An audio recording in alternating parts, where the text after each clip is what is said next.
Hi friends, ಎಲ್ಲರೂ ಹೇಗಿದ್ದೀರಾ? ಚೆನ್ನಾಗಿದ್ದೀರಾ ಅಂತ ಅನ್ಕೊಂತೀನಿ. ಇದು ಇವತ್ತಿನ ಮಿನಿ ವ್ಲಾಗ್. ಸೊ ಇದರಲ್ಲಿ ನಾನು ಸಿಂಪಲ್ ಆಗಿ ಚಿಕನ್ ಗ್ರೇವಿ ಹೇಗೆ ಮಾಡೋದು ಅಂತ ನಮ್ಮಮ್ಮ ತೋರಿಸ್ಕೊಡ್ತಾರೆ. ಬನ್ನಿ ನೋಡೋಣ. ಸೊ ಇವಾಗ ಫಸ್ಟ್ ಒಂದು ಪಾತ್ರೆಗೆ ಸ್ವಲ್ಪ ಎಣ್ಣೆ ಹಾಕೊಬೇಕು. ಸೊ ಎಣ್ಣೆ ಕಾಯ್ದ ನಂತರ ಅದಕ್ಕೆ ಹಸಿರು ಮೆಣಸಿನ್ಕಾಯಿ ಹಾಕೊಬೇಕು. ಹಸಿರು ಮೆಣಸಿನ್ಕಾಯಿ ಹಾಕಿದ್ಮೇಲೆ ಚೆನ್ನಾಗಿ ಫ್ರೈ ಆಗೋವರೆಗೂ ಸ್ವಲ್ಪ ಹೊತ್ತು ವೆಯ್ಟ್ ಮಾಡಿ.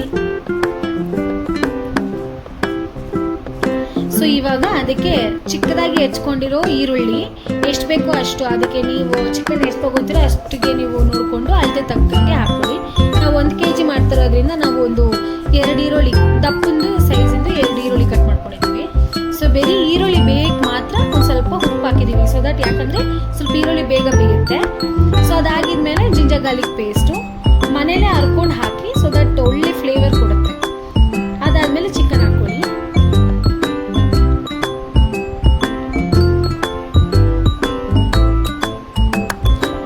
ಸೊ ಒಂದ್ಸತಿ ಚೆನ್ನಾಗಿ ಆ ಜಿಂಜರ್ ಗಾರ್ಲಿಕ್ ಪೇಸ್ಟು ಅದೆಲ್ಲ ಚೆನ್ನಾಗಿ ಅದು ಮ್ಯಾರಿನೇಟ್ ಆಗೋ ಥರ ತಿರ್ಸ್ಕೊಡಿ. ಅದಾಗಿದ್ಮೇಲೆ ಅರಿಶಿನ ಪುಡಿ, ತಿರ್ಗಾ ಒಂದು ಸ್ವಲ್ಪ ಉಪ್ಪು, ಆಮೇಲೆ ಕೊತ್ತಂಬರಿ ಸೊಪ್ಪು. ಸೊ ಬೇಯಿವಾಗಲೇ ಕೊತ್ತಂಬರಿ ಸೊಪ್ಪು ಹಾಕೋದ್ರಿಂದ ನಿಮಗೆ ಒಂದು ಡಿಫ್ರೆಂಟ್ ಫ್ರೇಗ್ರೆನ್ಸ್ ಆಗಿರ್ಬೋದು, ಒಂದು ಒಳ್ಳೆ ಟೇಸ್ಟ್ ಬರುತ್ತೆ.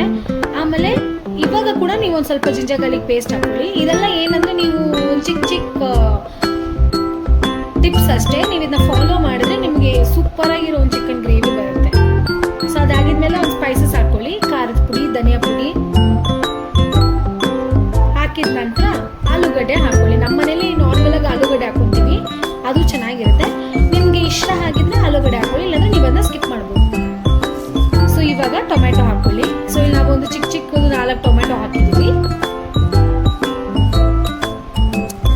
ಸೊ ಒಂದ್ಸತಿ ಚೆನ್ನಾಗಿ ತಿರ್ಸ್ಕೊಡಿ. ಸೊ ತಿರ್ಸಿದ ನಂತರ ಇವಾಗ ಅದಕ್ಕೆ ನೀರು ಹಾಕ್ಬಿಟ್ಟು ಎಷ್ಟು ಬೇಕೋ ಅಷ್ಟು ನೀರು ಹಾಕಿ ಅದನ್ನ ಬೇಗ ಬಿಡಿ.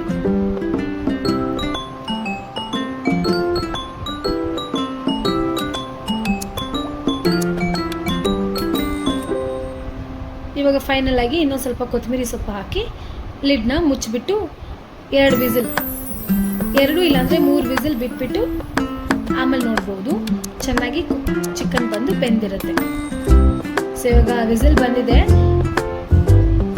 ಸೊ ಇವಾಗ ಓಪನ್ ಮಾಡಿ ನೋಡಿದ್ರೆ ವಾವ್, ನೋಡಿದ್ರ ಎಂಥ ಕಲರು. ಇದನ್ನ ನೋಡಿದ್ರೆ ಇವಾಗಲೇ ಬಾಯಲ್ಲಿ ನೀರು ಬರ್ತಿಲ್ವಾ ಫ್ರೆಂಡ್ಸ್? ಸೊ ನಿಮ್ಮ ಮನೇಲೂ ದಯವಿಟ್ಟು ಈ ಥರ ಒಂದ್ಸತಿ ಟ್ರೈ ಮಾಡಿ ನೋಡಿ. ಮುದ್ದೆಗೆ, ಅನ್ನಗೆ, ಚಪಾತಿಗೆಲ್ಲ ಸೂಪರಾಗಿರುತ್ತೆ. ಇದು ನಮ್ಮಮ್ಮ ಮಾಡೋ ಸಿಂಪಲ್ ರೆಸಿಪಿ. ಓಕೆ ಫ್ರೆಂಡ್ಸ್, ಬಾಯ್, ಟೇಕ್ ಕೇರ್.